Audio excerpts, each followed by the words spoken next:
नमस्कार. आज आपण एका अशा विलक्षण आणि अद्भुत मंदिराची कहाणी ऐकणार आहोत, जिथे असं मानलं जातं की दगडातही जीव आहे. जिथे एक रहस्य पिढ्यानपिढ्या जपलं गेलं आहे. चला, श्री वृद्धेश्वराच्या या गूढरम्य प्रवासाला एकत्र सुरुवात करूया. जरा विचार करून बघा. एक दगडी मूर्ती आणि ती दरवर्षी थोडी थोडी मोठी होते. हे कसं शक्य आहे? हाच तो प्रश्न आहे जो आपल्याला आजच्या या सफरीच्या अगदी केंद्रस्थानी घेऊन जातो. तर बघा, आजच्या आपल्या या प्रवासात आपण काय काय पाहणार आहोत. सगळ्यात आधी त्या वाढणाऱ्या देवाची संकल्पना नेमकी काय आहे ते समजून घेऊ. त्यानंतर सुवर्ण पर्वताच्या एका अद्भुत पौराणिक कथेत डुबकी मारू. मग मंदिराच्या दगडात दडलेली रहस्य उलगडू. तिथे होणाऱ्या जिवंत उत्सवांचा अनुभव घेऊ. आणि हो, सगळ्यात शेवटी जर कोणाला तिथे जायचं असेल तर त्यांच्यासाठी काही महत्त्वाची माहितीसुद्धा पाहू. चला तर मग सुरू करूया. कोणत्याही जागेची ओळख ना तिच्या नावातून होते. आणि ह्या मंदिराचं नाव तर त्यातच याचं सगळ्यात मोठं गूढ दडलेलं आहे. वृद्धेश्वर. काय अर्थ असेल याचा? आणि त्याचा या वाढण्याशी नेमका काय संबंध आहे? चला पाहूया. तर इथली मुख्य श्रद्धा काय माहितीये? असं मानलं जातं की इथलं जे पवित्र शिवलिंग आहे ते दरवर्षी महाशिवरात्रीच्या दिवशी अगदी गव्हाच्या दाण्या एवढं वाढतं. हो, अगदी बरोबर ऐकलं, वाढतं. आणि याच वृद्धी होण्यावरून म्हणजेच वाढण्यावरून या देवस्थानाला वृद्धेश्वर हे नाव मिळालं. पण थांबा, गोष्ट इथेच संपत नाही. ह्या नावामागे फक्त वाढ हा एकच अर्थ नाहीये. त्याचा एक दुसरा आणि तितकाच रंजक अर्थ आहे. वृद्ध म्हणजे म्हातारा. आता वाढणं आणि म्हातारपण यांचा काय संबंध? तर याचा थेट संबंध एका अप्रतिम कथेशी आहे, जिथे स्वतः महादेवांनी एका वृद्ध माणसाचं रूप घेतलं होतं. म्हणजे बघा, एकाच नावात किती खोल अर्थ दडलाय. चला तर मग आता थेट त्या अद्भुत पौराणिक कथेतच जाऊया, जिथून या मंदिराचा जन्म झाला.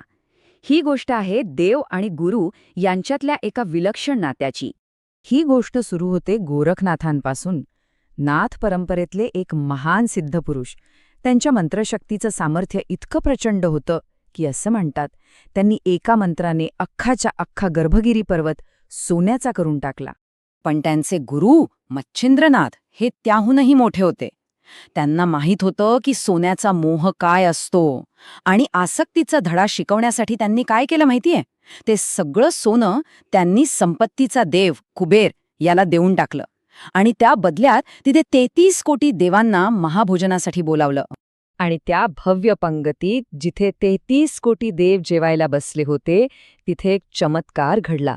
साक्षात भगवान शंकर स्वतः एका साध्या विनम्र म्हाताऱ्याच्या रूपात आले आणि त्या पंक्तीत शांतपणे बसले. महादेवांचं ते रूप पाहून सगळे देव भारावून गेले. त्यांनी हात जोडून महादेवांना विनंती केली, प्रभू, तुम्ही आता हे वृद्धरूप घेतलंच आहे, तर या जगाच्या कल्याणासाठी याच रूपात इथे कायमचे राहा. आणि असं म्हणतात की महादेवांनी त्यांची विनंती मान्य केली आणि तेव्हापासूनच हे स्थान वृद्धेश्वर म्हणून पवित्र झालं. ही झाली कथा.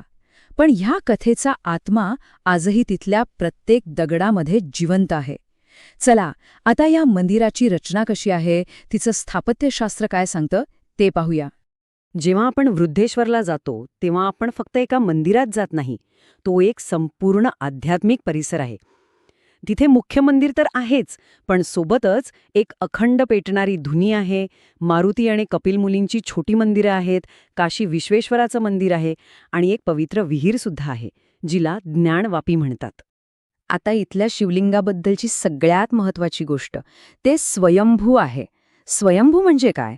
म्हणजे ते कोणी मूर्तिकाराने घडवलेले नाही, तर ते जमिनीतून आपोआप प्रकट झालेलं आहे. आणि म्हणूनच त्याचं महत्त्व आणि पावित्र्य खूप जास्त मानलं जातं. मंदिराच्या इतिहासाच्या खुणा तर जागोजागी दिसतात. एक खूण आपल्याला थेट 12व्या शतकात घेऊन जाते. मंदिराच्या सभामंडपात एक खूप मोठी प्राचीन घंटा आहे. ही घंटा श्रवणदेव नावाच्या राजाने चक्क 12व्या शतकात मंदिराला अर्पण केली होती. विचार करा, किती जुना आणि समृद्ध इतिहास आहे हा. आणि हे मंदिर म्हणजे जणू काही काळाचा संगमच आहे.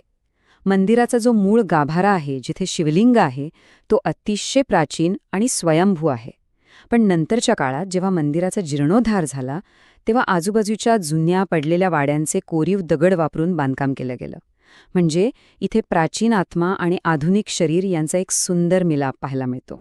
चला आता मंदिराच्या भिंतींच्या आणि दगडांच्या पलीकडे पाहूया, कारण कोणतंही मंदिर फक्त वास्तूने नाही तर तिथल्या जिवंत परंपरा आणि भक्तांच्या अथांग श्रद्धेने ओळखलं जातं. बघूया इथले उत्सव कसे साजरे होतात ते. वर्षभरात इथे 2 उत्सव खूप मोठ्या प्रमाणावर आणि उत्साहात साजरे होतात. एक म्हणजे फेब्रुवारी-मार्च महिन्यात येणारी महाशिवरात्री, तेव्हा तर इथे एक मोठी जत्राच भरते. आणि दुसरा म्हणजे श्रावण महिना, जो पूर्णपणे शिवभक्तीला आणि पूजे-अर्चेला वाहिलेला असतो. श्रावणातली एक खास आणि तितकीच कठोर परंपरा म्हणजे कावड यात्रा. ही भक्तीची एक परीक्षाच असते. भाविक ते थेट पैठणला जातात, तिथून गोदावरीचं म्हणजेच गंगेचं पवित्र पाणी कावडीत भरतात आणि तिथून कित्येक किलोमीटर पायी चालत ते पाणी वृद्धेश्वराला शंकराच्या पिंडीवर अर्पण करण्यासाठी घेऊन येतात. काय विलक्षण श्रद्धा आहे ही. आणि श्रावणात फक्त पूजार्चनाही तर एक वेगळाच सामुदायिक माहोल असतो. हजारो लाखो बेलपत्र शिवलिंगावर वाहिली जातात. आणि सगळ्यात सुंदर गोष्ट म्हणजे मंदिर ट्रस्टतर्फे आलेल्या प्रत्येक भाविकाला प्रेमाने आमटी भाकरीचा प्रसाद दिला जातो. तिथे कोणी लहान मोठा नसतो, सगळेजण फक्त शिवभक्त असतात. आता एवढं सगळं ऐकल्यावर तिथे प्रत्यक्ष भेट देण्याची इच्छा तर होणारच. तर मग तिथे कसं पोचायचं, काय सोयीसुविधा आहेत, याची थोडी माहिती घेऊया. हे मंदिर अहमदनगरपासून साधारण 45 किलोमीटरवर आणि पाथर्डीपासून 26 किलोमीटरवर आहे. पाथर्डीहून एसटी बसची सोय आहे, त्यामुळे तिथे पोहोचणं अगदी सोपं आहे. आणि तिथे गेल्यावर भाविकांसाठी राहण्याची आणि जेवणाची सुद्धा उत्तम व्यवस्था उपलब्ध आहे. या मंदिराच्या इतिहासात आणखी एका महान संताचं नाव जोडलेलं आहे, आदरणीय सद्गुरू शंकर महाराज. त्यांनी 1932 ते 1936 अशी तब्बल 4 वर्षे इथे कठोर साधना केली होती. यावरून या जागेचं आध्यात्मिक सामर्थ्य किती मोठं आहे याचा आपल्याला अंदाज येतो. तर मग शेवटी एक प्रश्न उरतोच की एखादी जागा पवित्र कशी बनते? तिथल्या प्राचीन कथांमुळे, तिच्या दगडात दडलेल्या रहस्यांमुळे, की पिढ्यानपिढ्या तिथे नतमस्तक होणाऱ्या लाखो लोकांच्या अढळ श्रद्धेमुळे? कदाचित या सगळ्यांमुळेच असेल, नाही का? याच विचारासोबत आज इथे थांबूया.